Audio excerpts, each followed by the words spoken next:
የኃጢአት ይቅርታ የኃጢአት ይቅርታ የኃጢአት ይቅርታን ባለፈው እንደነገርኳችሁ እንግዲህ ኃጢአት በህይወታችሁ ውስጥ ሲፈጠር አንዳንድ ሰው ኃጢአት በህይወት ውስጥ ወይ የሆነ ድካም ውስጥ ሲፈጠር ማለት ነው ምን ብሎ ያምናል?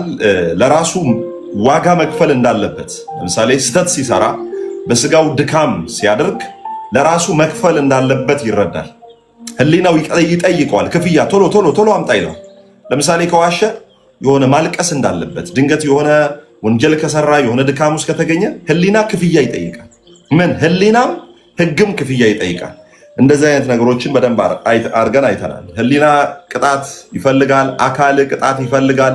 የሆነ ነገራችሁ የሆነ መክፈል እንዳለባችሁ፣ የደረሰባችሁ ነገር ያንን ነገር መክፈል እንዳለባችሁ፣ ማድረግ እንዳለባችሁ ይሰማችኋል ብዙ ጊዜ ማለት ነው። ስለዚህ ራሳችሁን ሳታውቁ ወደ መቅጣትና ራሳችንን ወደ መጉዳት ነገር ውስጥ እንገባለን።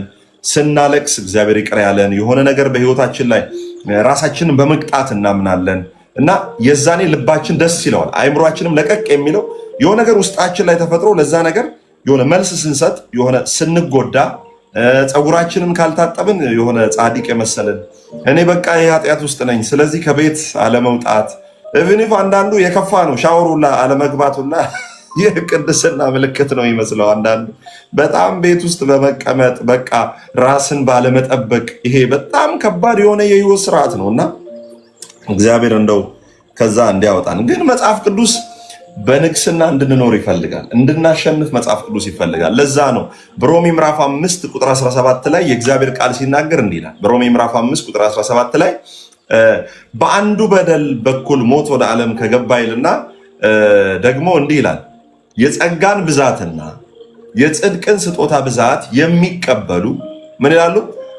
በአንዱ በልጁ በኢየሱስ ክርስቶስ በኩል በህይወት ይነግሳሉ ይላል። በማን በኩል? በኢየሱስ ክርስቶስ በኩል ምን አለ? የጽድቅን ስጦታና የጸጋን ስጦታ። ስለዚህ ጸጋም ስጦታ ነው፣ ጽድቅም ስጦታ ነው። ይህንን ጸጋና ይህንን ጽድቅ ምን ሲያደርጉ? ሲቀበሉ ምን ያደርጋሉ ይላል? በክርስቶስ በኩል በህይወት ላይ ይነግሳሉ። በህይወት ላይ መንገስ ያለው ጸጋን በኃይል ስትቀበል የጽድቅንም ስጦታ። ጽድቅ ስጦታ ነው እንግዲህ ጽድቅ ችሎታ ሳይሆን ጽድቅ ስጦታ።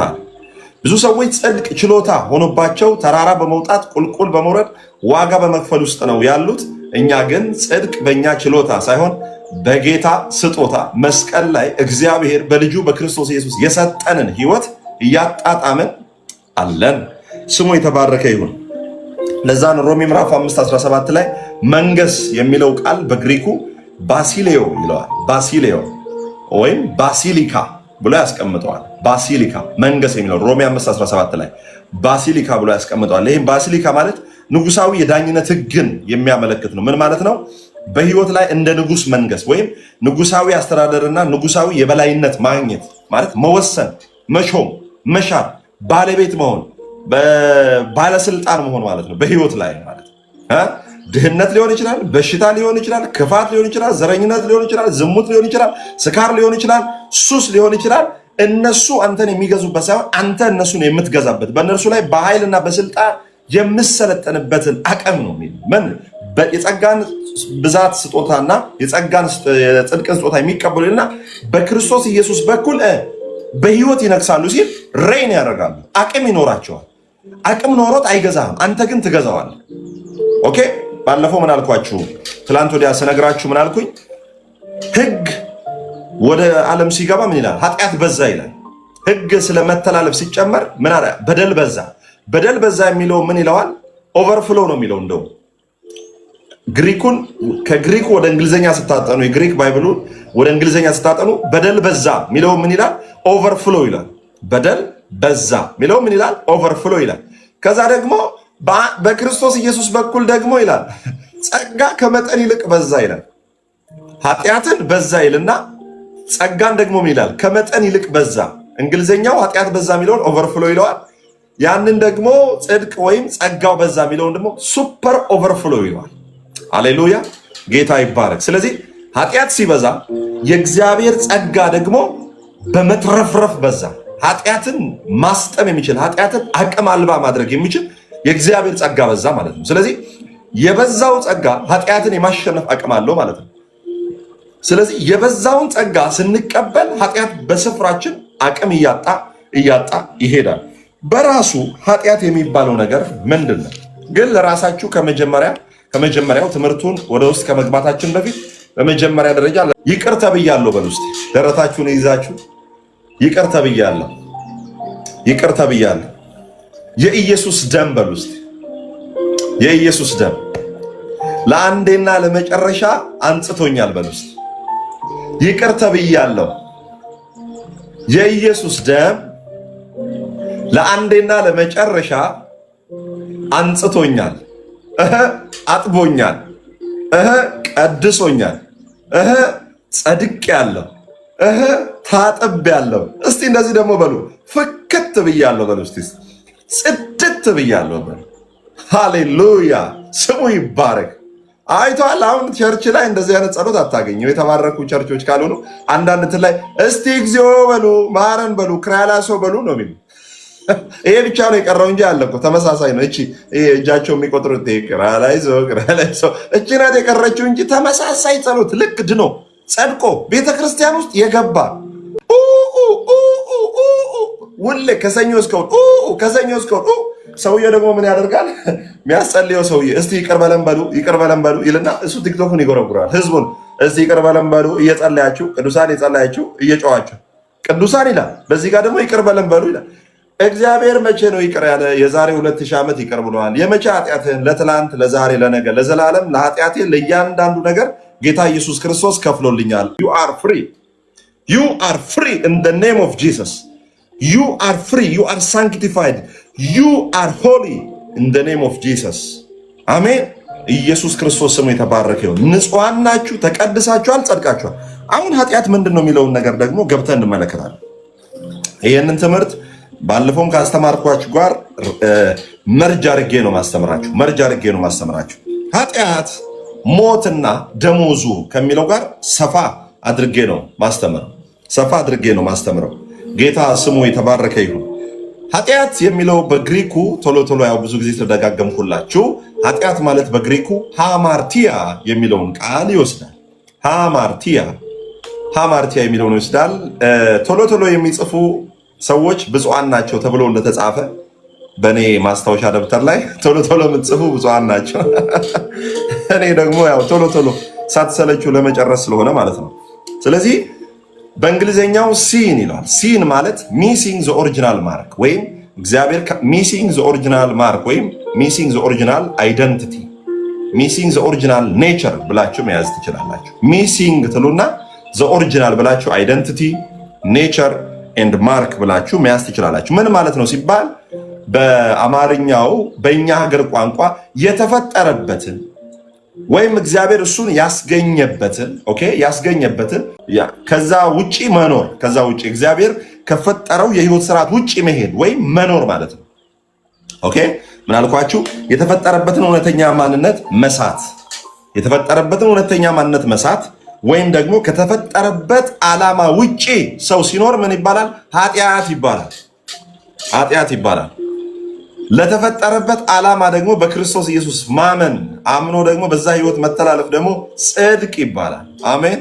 ጌታ ስሙ የተባረከ ይሁን። ስለዚህ ምንድን ነው ለምሳሌ አንድ ወታደር ሆኖ ሳለ የተጠራው በሀገሪቱ ውስጥ ወታደር ሆኖ ሳለ ለውዝ አዟሪ ቢሆን አሁን በጣም እንትኑ ራሱን ሚስ አድርጓል የተጠራበትን ዓላማ። ለምሳሌ አዳም ለእግዚአብሔር በመገዛት ፍጥረታትን ሁሉ እንዲገዛ ነው እግዚአብሔር የፈጠረው።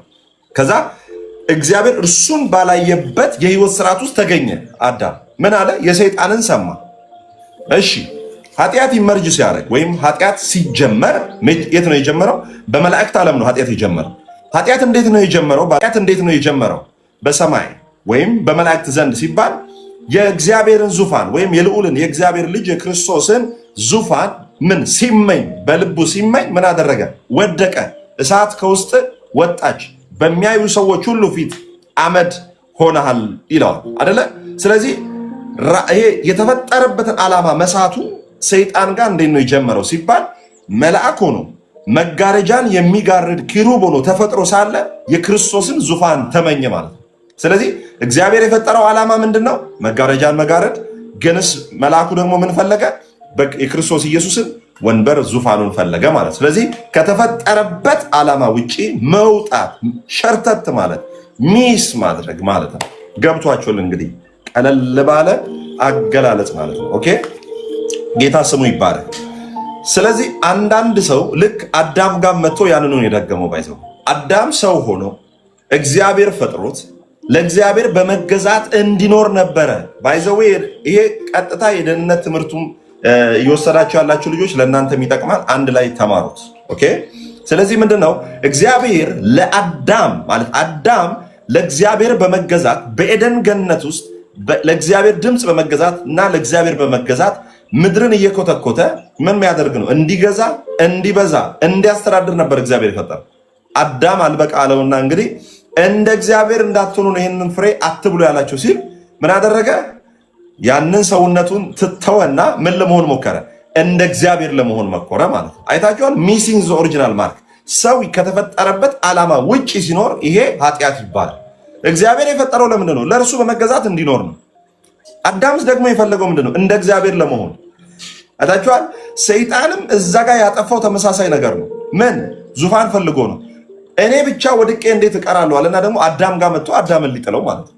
ኦልሬዲ ጣለው፣ ተሳካለት። ጌታ ኢየሱስ ክርስቶስ ደግሞ ልክ እንደምታውቁት እንግዲህ መጣና ምንድነው ያለው? ሰይጣኑ ማለት ነው። መጣና ምንድነው ያለው? እንደ እግዚአብሔር ትሆናላችሁ፣ አይኖቻችሁ ተከፍተው እንደርሱ እንዳትሆኑ ፈልጎ ነው እግዚአብሔር ብሎ ሊያሳስታቸው አሳስቷቸዋል። ኦልሬዲ እንደ እግዚአብሔር እንዳትሆኑ ነው ብሎ አሳሳታቸው ማለት ነው። እንደ እግዚአብሔር እንዳትሆኑ ነው ብሎ አሳሳታቸው። ከዛ በኋላ እንደምታውቁት እንግዲህ ልክ አንዳንድ ጊዜ ባለማወቅ በእኛም ዘመን አንዳንድ ሰዎች ባለማወቅ የሚሰብኩት ስብከታል። እግዚአብሔር በክብሩ አይደራደርም፣ እግዚአብሔር በክብሩ አይደራደርም። እውነት ነው፣ እግዚአብሔር በክብሩ አይደራደርም። ግን እንዴት ሲፈተው አንዳንድ ሰዎች በዙፋኑ አይደራደርም። እግዚአብሔር ዙፋኑ ጋር የሚቀርብ የለም። ለዙፋኑ ሰግቶ የሚያውቅ አምላክ አይደለም። እግዚአብሔር ለዙፋኑ የሚሰጋ የሚመስላቸው ሰዎች አሉ። እግዚአብሔር ለዙፋኑ ሰግቶ አያውቅም። ስለዚህ ባለማወቅ እርሱ ለክብሩ አይደራደርም ምናምን። ብራዘር ሰይጣን አጠገቡ አይደርስም። የትኛውም አለ የተባለ የምድር ኃያላንና ነገስታትን ብራዘር በአንድ እስትንፋሳቸውን ጸጥ አድርጎ ማጥፋት የሚችል አምላክ ነው። ማንም ዙፋኑ ላይ ሊደርስ አይችልም። መጽሐፍ ቅዱስ ምንድን ነው የሚለው? ማንም ሊደርስበት በማይችል ብርሃን ውስጥ ይኖራል ይላል። ማንም ካለ ማንም ነው። ጳውሎስም ይሁን ጴጥሮስም ይሁን ማንም ምን አለ? ማንም ሊደርስበት በማይችል ብርሃን ውስጥ ይኖራል ማለት ኖ ዋን ካን አክሰስ ጋድ።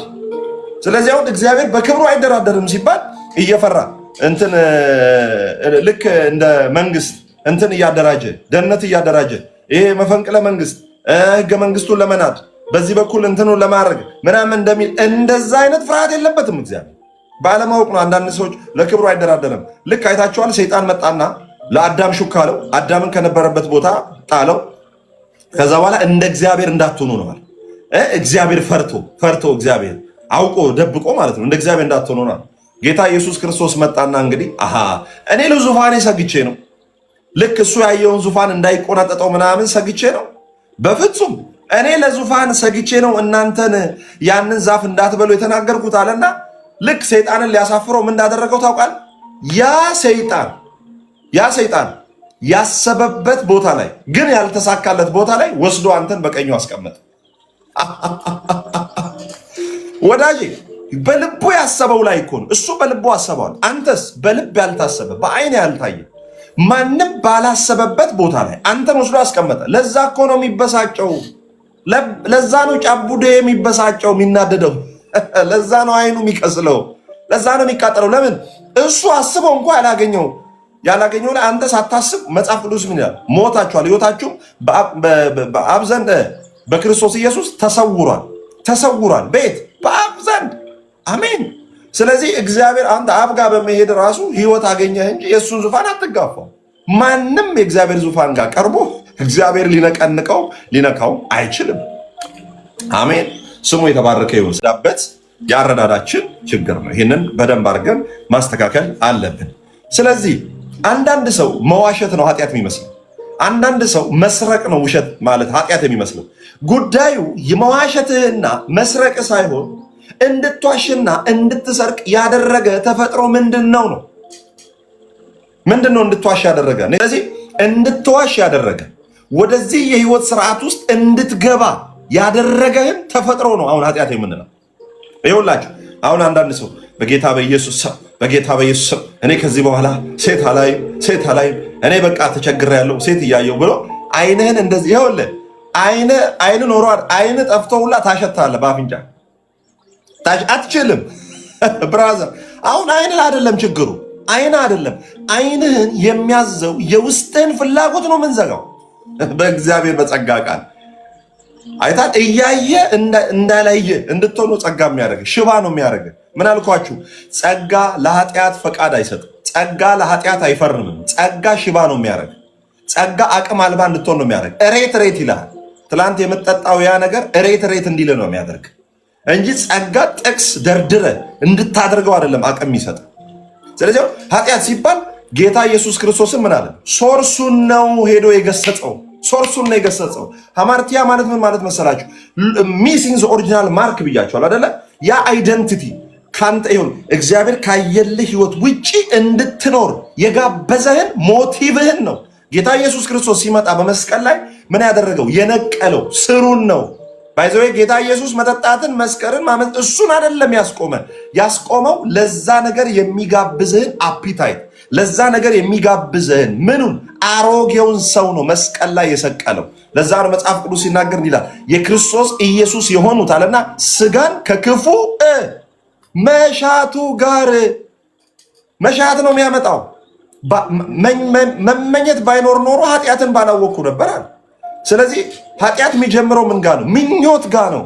ለዛ ነው መጽሐፍ ቅዱስ ሲናገር እንዲህ ያለ የክርስቶስ ኢየሱስ የሆኑትን ነው። ያልሆነ አይችልም። የፈለገ ገዳም፣ የፈለገ መስጂድ፣ የፈለገ አለ የተባለ ቡዲዝም፣ ህንዱይዝም፣ ሽንቱይዝም የትኛውም ቤተ እምነት ውስጥ ብትሄድ ስሩ ስላልተነቀለ የፈለገ ብትፍጨረጨር የኃጢአትን ወጥመድ ማስቀረት አትችልም። ለምን?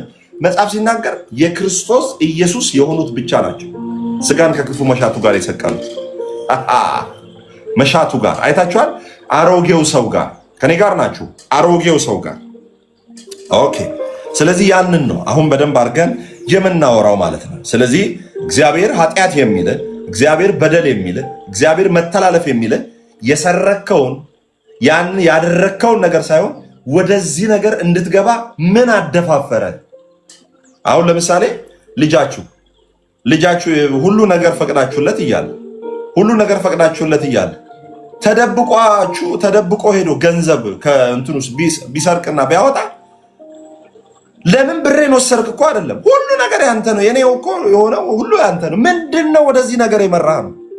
ምንድነው የበደልኩ? ምንድነው እኔ የበደልኩ ነገር አለ? የፈለግከው ነገር ያላማዋላውልህ ነገር አለ ብላችሁ ነው ልጃችሁን የምትጠይቁት። ለምን? ሁሉ ነገር ተፈቅዶ ሳለ ሁሉ ነገር የእርሱ ሆኖ ሳለ ምን አደረገ? ልክ አይታችኋል። ሁለተኛው ልጅ እኮ ያኛው እኮ ገንዘቡን ይዞ ሲሄድ ይሄ በቤት ያለው ምን አለ? እኔ ለአንተ እየለፋው ዘመኔን ሙሉ እንዴት ይሄ ዝም ብሎ ሲሄድ ታየዋለህ እንዴ? በቤቴ ውስጥ ነው ያለው። የኔ ሁሉ የሆነው እኮ ያንተ ነው። ምን ነው አይታል? ተፈጥሮውን ነው የምንጠይቀው። ያደረከውን ጫፉን አይደለም፣ ባይዘው ይሄ ውጤቱን አይደለም የሚጠይቀው፣ ተፈጥሮውን ነው መነሻውን ነው የምንጠይቀው ማለት ነው። ጌታ የተባረከ ይሁን። ስለዚህ ውሸት የሚባለው ነገር የመጣው መጀመሪያ አንተ የተፈጠርክበትን ዓላማ ስለሳትክ እንጂ ውሸት ባንተ የህይወት ስርዓት ውስጥ ኖሮ አይደለም። ውሸት ባንተ የህይወት ስርዓት ውስጥ ኖሮ አይደለም። አዳም ኃጢአትን እንዲያደርግ የተፈጠረ ሰው አይደለም። ለእግዚአብሔር በመገዛት እንዲኖር የተፈጠረ ሰው ነው። ስለዚህ ከኃጢአት ውጭ ሆኖ አዳም ግን ከኃጢአት ውጭ ሆኖ ያለ ኃጢአት ይኖር ነበረ። ግን ተፈጥሮ ተቀየረ። አዳም ከመሳቱ በፊት አዳም ክፉና መልካሙን ከምታስታውቀው ዛፍ ከመብላቱ በፊት በንጽህናና በጽድቅ ይኖር ነበረ። ኦኬ። ከበላ በኋላ ነው የጀመረው። ስለዚህ ምንድነው መጥቶ የተፈጠረበትን ዓላማ ያሳተ ኃጢአት የሚባል ነገር አለ። ስለዚህ አዳም ሲፈጠር ኃጢአት እንዲሰራ ተደርጎ አይደለም የተፈጠረው። ተፈጥሮውን ሳተና ወደዚህኛው የህይወት ስራ ሲመጣ መዋሸት፣ መፍራት አይታችኋል። ኢሚዲየትሊ ነው ባይዘው ኢሚዲየትሊ ነው መፍራት የጀመረው። ልክ ኤደን ገነት ውስጥ አይታችኋል። ልክ መልካምና ክፉን የምታስታውቁን ዛፍ እንደበላ ፈራው ተሸሸኩም ነው ያለው። ለምን? ወዲያው ነው ኔቸሩን የተካፈለው። ኦልሬዲ ወድቋል። በቃ ኔቸሩን ስለተካፈለ። ከዛስ በገነት ድምፅህን በሰማው ጊዜ ፈራው። ከዛስ ተሸሸኩ።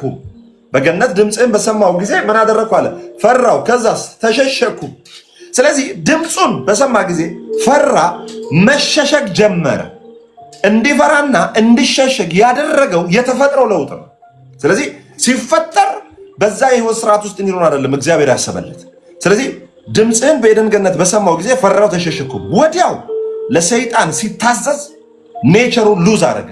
ኔቸሩን ሉዝ ሲያደርግ ምን ጀመረ? በህይወቱ ላይ ፍርሃት፣ ድንጋጤ፣ መርበትበት፣ አለመብቃት፣ የበታችነት ስሜት፣ ስትረስ፣ አንዛይቲ፣ ዲፕሬሽን፣ ሞት፣ መግደል፣ እነዚህ ሁሉ ኃጢአቶች ምን አደረጉ? መምጣት ጀመሩ። ኦኬ፣ መምጣት ጀምሩ። ከምን የተነሳ?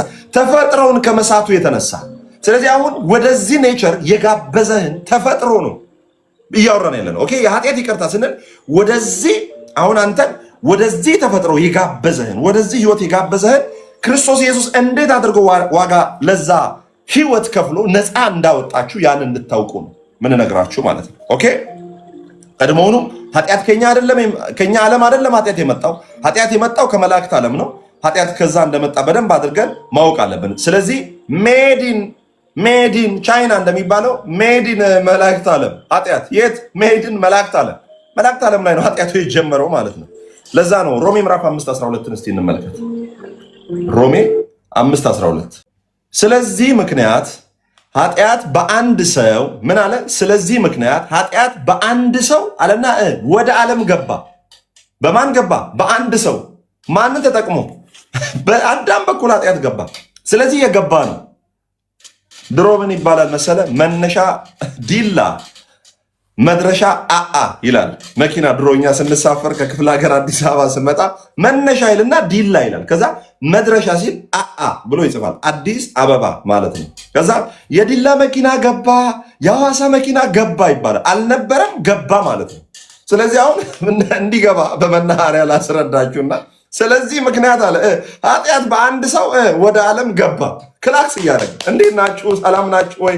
እኔ ፍርሃት ነኝ፣ እኔ ጭንቀት ነኝ፣ እኔ ሞት ነኝ፣ እኔ ዘረኝነት ነኝ፣ እኔ ደግሞ ቅናት ነኝ፣ እኔ ደግሞ ፍርሃት ነኝ፣ እኔ ደግሞ ጭንቀት ነኝ፣ እኔ ደግሞ ወይዘሪት ሐሜት ነኝ፣ እኔ ደግሞ አቶ ቅናት ነኝ እያለ ሰላም እያለ ገባ።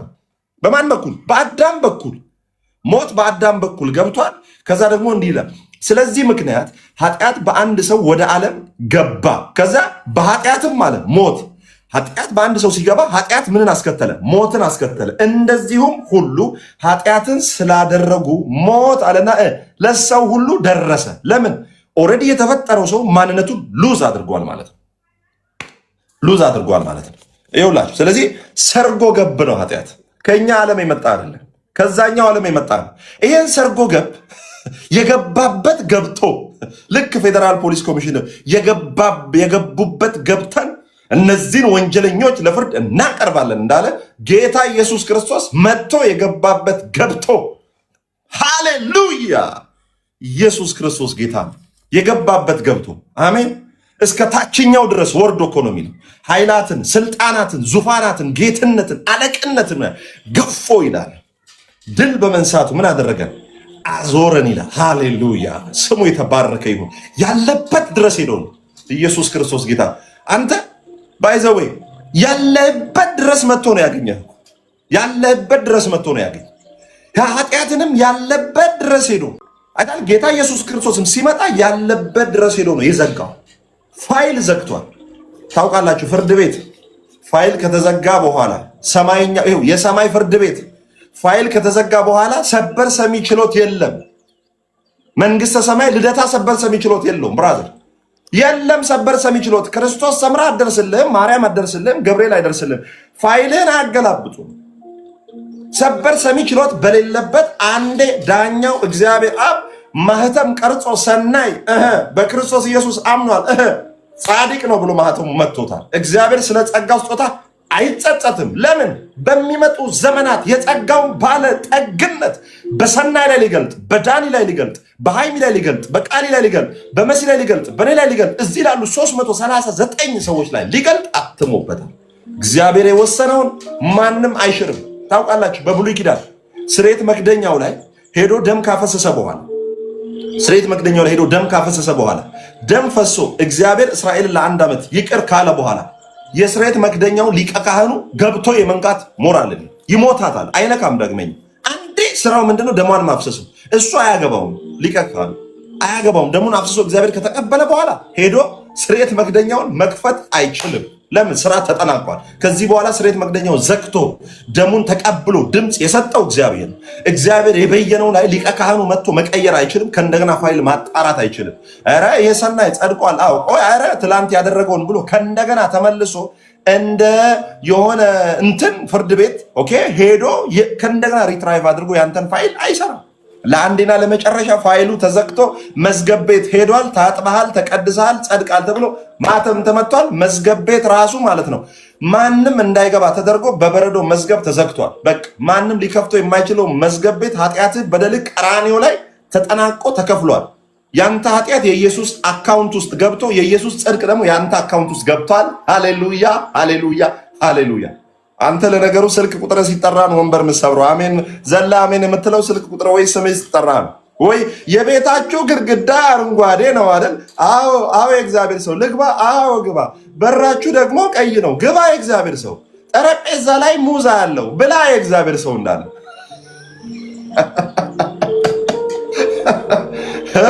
በክርስቶስ ኢየሱስ ያለውን የአዲስ ኪዳንን ሕይወት አውቀ እየዞርክ ከምታስጸልይና እየዞርክ እጅ ከምትነሳ በኢየሱስ ማንነትህን አውቀ ቤት ቁጭ ብለህ ሰማይ ቤት 24 ሰዓት ብትገባ አይሻልም?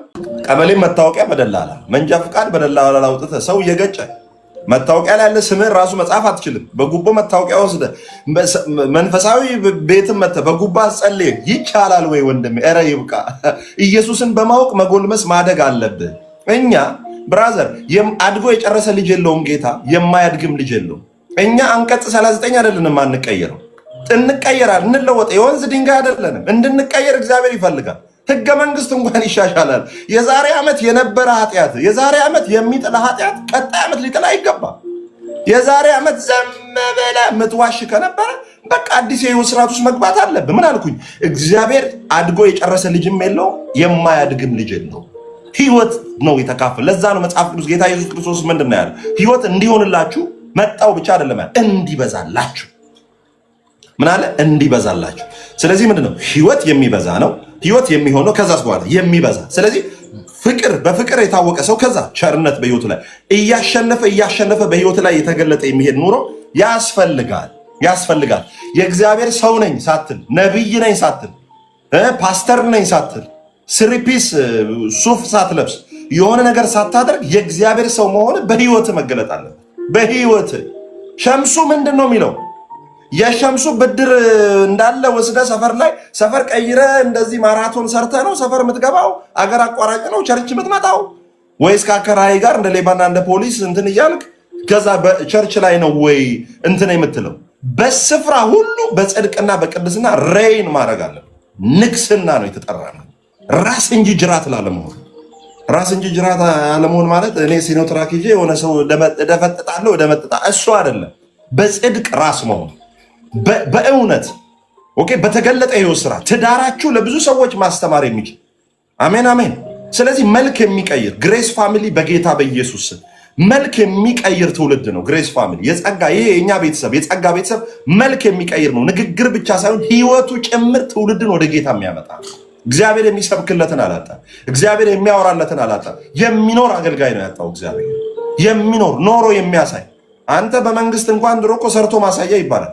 ይማሩና እኮ ከእንደገና ይሰራሉ። እስር ቤት ማለት ይቅርታ ማረሚያ ቤት ምናምን ይማሩና ከዛ አውጥተው ምን የተማሩትን ያስታውቃሉ፣ ያሳያሉ። ለውጥ አለ። እንኳን እዚህ ማረሚያ ቤት ለውጥ አለ። የእግዚአብሔር መንግስት ውስጥ ለውጥ። ኧረ እባክህ ነውጡን ትተህ ወደ ለውጡ ብትገባ ይሻላል። አሜን። ጌታ ኢየሱስ ክርስቶስ ስሙ የተባረከ ይሁን። ስለዚህ የለውጥ ያለ ህይወትን ነው የምንማረው። አሜን። ሁለት አማራጭ ነው ያለው። ለምሳሌ ለኃጢአት ሰው ዋጋ ከፍላለሁ፣ በራሴ ነው ዋጋ የምከፍለው።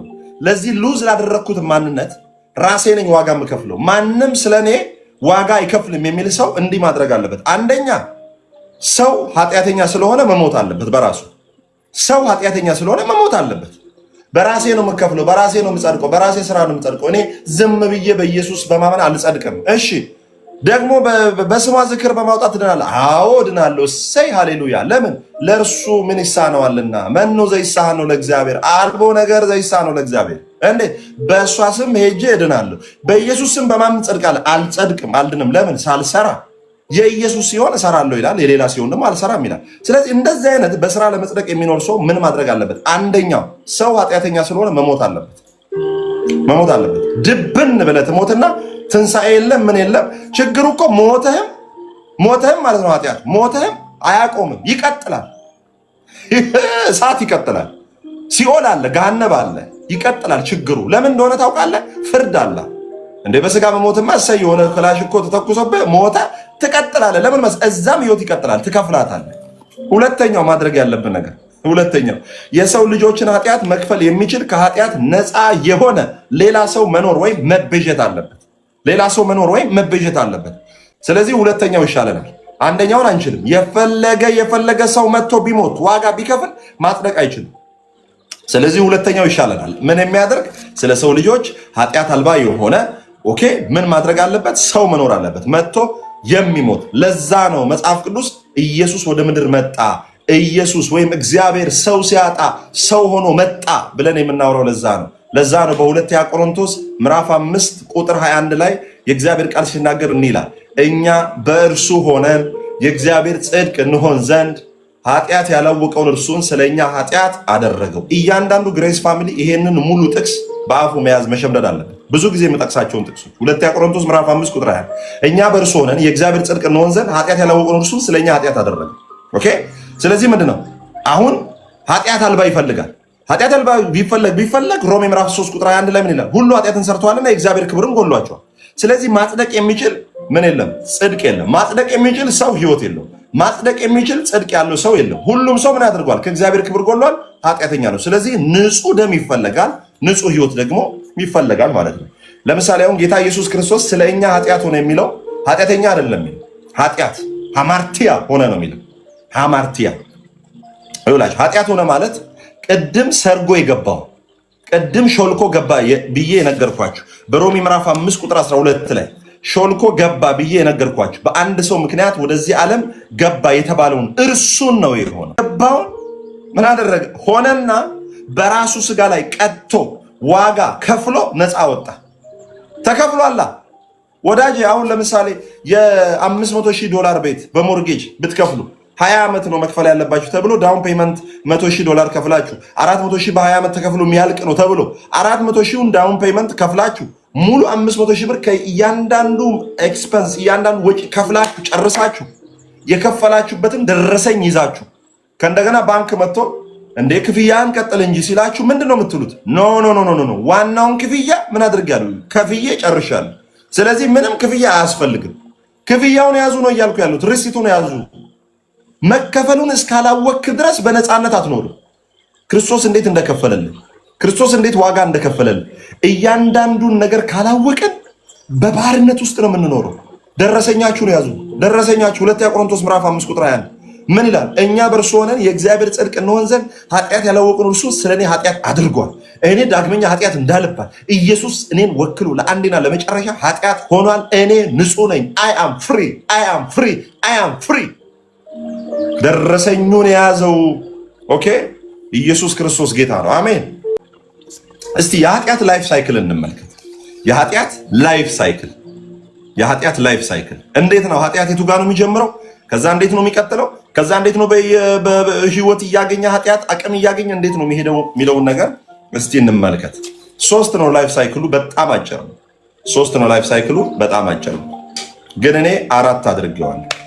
ከህግ በፊትና ከህግ በኋላ አድርጌ 3 ነው ላይፍ ሳይክሉ። ምኞት፣ ኃጢአት፣ ሞት። ምኞት፣ ኃጢአት፣ ሞት። ምን አልኩኝ? ምኞት፣ ኃጢአት፣ ሞት። the life cycle of sin የኃጢአት የህይወት ዑደት አይደለ? የህይወት ዑደቱ እንዴት ነው? ምኞት ይጀምራል፣ ከዛ ኃጢአት ይሆናል፣ ከዛ ሞት ያመጣል። ኃጢአት የቱ ጋር ነው የሚጀምረው? ምኞት ላይ። ኃጢአት የቱ ነው የሚጀምረው? ሀሳባችሁ ላይ። ለዛ ነው ባይዘዌ አንዳንድ ሰው ሲያደርግ ነው ኃጢአት ሰራው የሚለው። መጽሐፍ ግን ምን ይላል? ሰው በልቡ እንዳሰበ እንደዛ ነው። ታዲያ ማን ሊያመልጥ ይችላል? ለምሳሌ ባይዘዌ በፊት በህግ ዘመን ብትኖሩ ወይም በህሊና ዘመን ብትኖሩ እግዚአብሔር ገሏል የሚል ለመግደል ስታስብ ስንቱን ገለናል፣ ስንቱን ጨፍጭፈን ጨርሰናል። ገና ስታስብ ለዛ መጽሐፍ ቅዱስ ሲናገር በሌሊት በመኝታቸው ሆነው ክፋቱን ለሚያስቧልና ወዮላቸው። ወዮላችሁ። ምን ለሚያደርጉ? ክፋትን ለሚያስቡ እኮ ነው አይደለ? ለሚያስቡ ወዮላችሁ፣ ላላደረጉ አይደለም፣ ገና ለሚያስቡ ወዮላችሁ። ስታስብ አቤት አቤት አቤት አቤት፣ እንዳሰብነው ቢሆን ኖሮ አቤት የምንከፍለዋል። ምን አለ? ኃጢአትን ለሚያስቡ ወዮላችሁ። ምናቸው ላይ? በሌሊት በመኝታቸው ሆነው ክፋትን ለሚያስቡ ወዮላችሁ። ከዛ ኃይል በእጃቸው ነውና። ኃይል የተባለው ምንድን ነው? ሐሳብ ኃይል ነው። ከዛ ምን አለ? ሲነጋ ይፈጽሙታል። ሲነጋ ይፈጽሙታል። አይገርማችሁ? ኃይል ነው። ሐሳብ ኃይል ነው። የምታስበው እያንዳንዱ ነገር ምንድነው? ኃይል ነው። ስለዚህ you have to take care እያለ እኮ ነው። you have to take care አትችለውም። አሁንስ ምኞት ላይ ይጀምራል፣ ኃጢአት ይሆናል፣ ከዛ ሞት። ግን ከህግ ዘመን በፊትና ከህግ ዘመን በኋላ ብላችሁ ለምሳሌ በህሊና ዘመን ውስጥ ህግ የለም፣ የተጻፈ ህግ የለም። ስለዚህ ሰው በምኞቱ ኃጢአት ያደርጋል። በህግ ዘመን ላይ ደግሞ ኃጢአት በጣም እንዲበዛ አንድ ነዳጅ ተጨመረ። ከባድ ነዳጅ፣ ከባድ የሚገርም ነዳጅ። በቃ ይሄ ምንድነው የሚባለው? ስፔሻል የሚባል ማለት ነው። ነዳጅ ተጨመረ። ምን ይባላል መሰላችሁ? ህግ ይባላል። አሁን እንደነገርኳችሁ ባለፈው፣ አሁን የምጠራውን ነገር እንዳታስቡ። አሁን የምጠራውን ነገር እንዳታስቡ። አሁን የምጠራውን ነገር እንዳታስቡ። 200 የኢትዮጵያ ብር እንዳታስቡ። አንዳንዱ አዲስ 200 ብር አይምሮ ላይ መጥተዋል። አንዳንዱ አይ የጠፋብኝ 200 ብር የዛሬ 4 ዓመት ሚላለ። አንዳንዱ ደግሞ አሮጌ 200 ብር፣ አንዳንዱ ባንክ ያለው ብር እዴ ብሎ ደግሞ 200 ብር አካውንት ውስጥ አድርጎ ደግሞ ነገ ለቁርስ ያዘጋጃት። ኦኬ አይታችኋል። ህግ ምንድነው የሚያደርገው? ህግ ምንድነው የሚያደርገው? እንድታስታውስ እውቀት ነው ውስጥ የሚያደርገው። ባለፈው ትላንት ወዲያ እንደተናገርኩት አንበሳ እንዳታስበው ስላችሁ ምንድነው? ባለጎፈሬ የኢትዮጵያ አንበሳ፣ የታንዛኒያ አንበሳ ሊበላይ ሲነሳ ምናምን አገሳ። አይታችኋል። አእምሯችሁ ላይ ይመጣል፣ ጎፈሬው ይመጣል፣ ጩኸቱ ይመጣል። አይታችኋል። ህግ ማለት አታድርጉ ሲል ኃጢአት ይመጣል አእምሯችሁ። አርፎ ቁጭ ያለ ሰውዬ አትስከር ስትለው አስታወስከው። እደነችና ዛሬማ 2 ብዬ ነው የምገባው። የሆነ ሰውዬ ታሪክ ልንገራችሁ ውስጥ የሆነ ሰውየው ከቤት ከእንትኑ ተነስቶ ከቢሮ ተነስቶ ቤት እስኪደርስ ድረስ 7 ጠጅ ቤት አለ። 7 ጠጅ ቤት 3 እየጠጣ ነው የሚሄደው። 21 ብርሌ ማለት 7ኛው ላይ እንዲህ ተሸክመውት በቃ ነገ ጠዋት ነው የሚያነሱት። ከዛ በቃ ዘመኑን ሙሉ 3 21ኛ ሁሌ በቃ እንትን ውስጥ ነው፣ ቦይ ውስጥ ነው የሚገኘው። እንደው መቼ ነው አንተ ሰውዬ የምትለወጥ? እንደው ዘላለም ዓለምህን እንደዚህ እንደው የሆነ ነገር ውስጥ እየኖርክ ምናምን ይሉታል። ከዛ 5 ዓመት ምናምን እንደዛ ኖሮ ከዛ በጣም ሰው ሁሉ አማረረው። ህፃናት ምናምን ሰካራም ይሉ። ኧረ በስመ አብ ከዚህ በኋላማ እኔ መጠጥ አልጠጣም ከዚህ በኋላ ብሎ ከዛ የመጀመሪያ ቀን ሞከረ። አንደኛውን አለፈ። 7 ጠጅ ቤት ነው ያለው። 2ኛውን ጠጅ ቤት አለፈ። 3ኛውን ጠጅ ቤት አለፈ። 4ኛውን ጠጅ ቤት አለፈ። ከዛ እንደምንም ብሎ በቃ በጣም በቃ የመጨረሻ ታግሎ ሰው ጉድ አለ። 3ኛውን ሲያልፍ 4ኛውን ኧረ ጉድ ኧረ በላቸው ወይኔ በላቸው ተባለ። በቃ 4ኛውን ጠጅ ቤት 5ኛውን ጠጅ ኧረ በላ 6ኛውንም አለፈ። ሰው ተገረመ። ያ ዘመኑን ሙሉ 7 ጠጅ ቤት የሚጠጣ ሰውዬ እንዴት ተብሎ ከዛ 6ኛውን አልፎ ምን ቢል ጥሩ ነው ሽልማትማ ያስፈልገኛል ብሎ 7ኛው ላይ ገብቶ 21 አልጠጣም። የሰባቱን እኮ ነው በአንዴ ሽልማትማ ያስፈልገኛል ይህን ሁሉ ትቼ መጥቼማ ዝም ብዬ አልገባም ብሎ 7 ቤት የሚጠጣው አንዱ ቤት ጠጣው ከእንደገና ጉድጓድ ውስጥ። አትችልም። ያለ እግዚአብሔር ጸጋ አትችልም። የሚያስችለ የእግዚአብሔር ጸጋ you have to accept the grace of God። በቃ የእግዚአብሔር የጸጋውን ኃይል የጸጋውን አቅም ልትቀበል ያስፈልጋል። ለራስህ አትችልም። ኢየሱስ ክርስቶስ ጌታ። ሃሌሉያ፣ ስሙ የተባረከ ይሁን። አሜን፣ ሃሌሉያ። ስለዚህ እኔ ከዛሬ በኋላ ሃይሚ ከዛሬ በኋላ እቺ መሲ የምትባል ናት ካፌ እየጠራች ወሬ እንዳወራ የምታደርገኝ አይታዲያው በህግ ስር ያለ ሰው ወሬ እንዳወራ የምታደርግ ሐሜተኛ ያደረገች መሲ ናት። ከዚህ በኋላ እኔ መሲን አላገኝም መሲን አላገኝም። ከዛስ መሲን አታገኝም። አሁን ካፌ መሄድሽ እኮ አይደለም ችግሩ። ካፌ ሄደን እኮ እኛም ቁጭ ብለን መንፈሳዊ ነገር እኮ አውርተን እንመጣለን። በግደባ ነው በመለወጥ ነው ህይወቱ ነው ያልኩት። ባለፈውም እንዳልኩት መገደብ ነው መለወጥ ነው የምትፈልጉት። ባለፈው ግደባ ነግሬያችሁ የለም። መንግስትን መሳደብ ይፈልጋል፣ ብሔር ከብሔር ማጋጨት ይፈልጋል። ነገር ግን የሚኖረው አዲስ አበባ ኢትዮጵያ ነው። ምን ያደርግ? መንግስት በደንብ አድርጎ ዋጋ ስለሚያስከፍለው ምን ያደርጋል መሰላችሁ? ጸጥ ብሎ ይኖራል። ጸጥ ብሎ የሚኖረው ለምን? ተገድቦ ነው። ኦኬ ተገድቦ ነው። አሁን እዚህ ሀገር አሁን ዱባይ ላይ በጣም ሀበሻ አሁን ታውቃላችሁ፣ ሁሉም አይደለም በጣም ጥቂቱ ከኢትዮጵያ ሲወጣ ሌላ ሰው ነው የሚሆነው።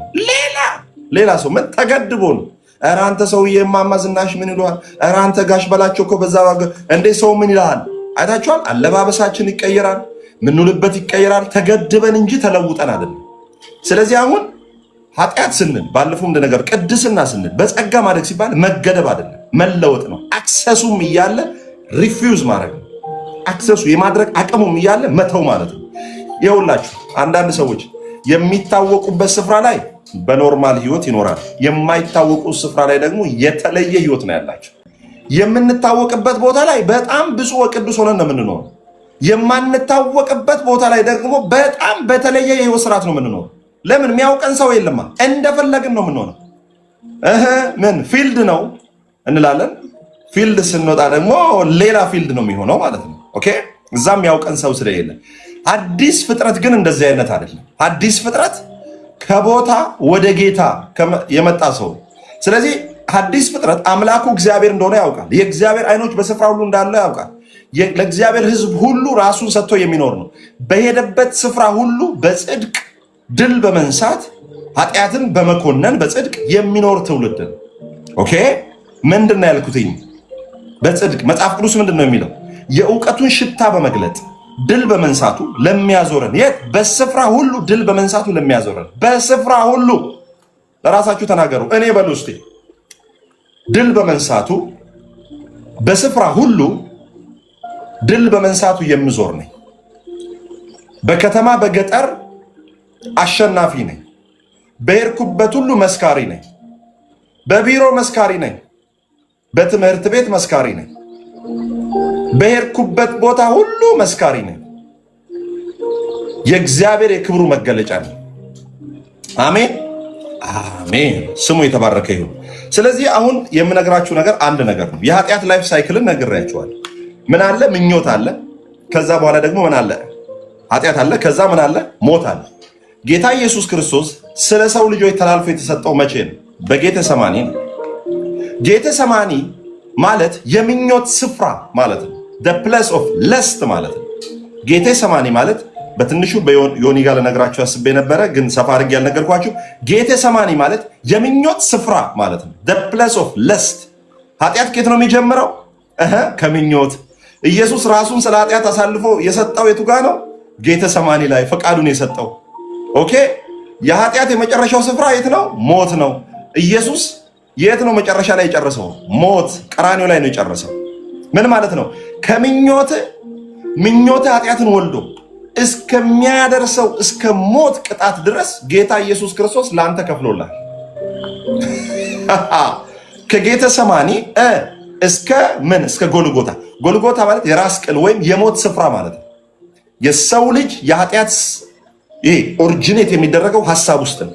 ስለዚህ ጌታ ኢየሱስ ታይፖሎጂካሊ ራሱ ጌተሰማኒ ላይ ምን ሲያደርግ ኃጢአት ሲሆን፣ ጌተሰማኒ ማለት የምኞት ስፍራ ማለት ነው።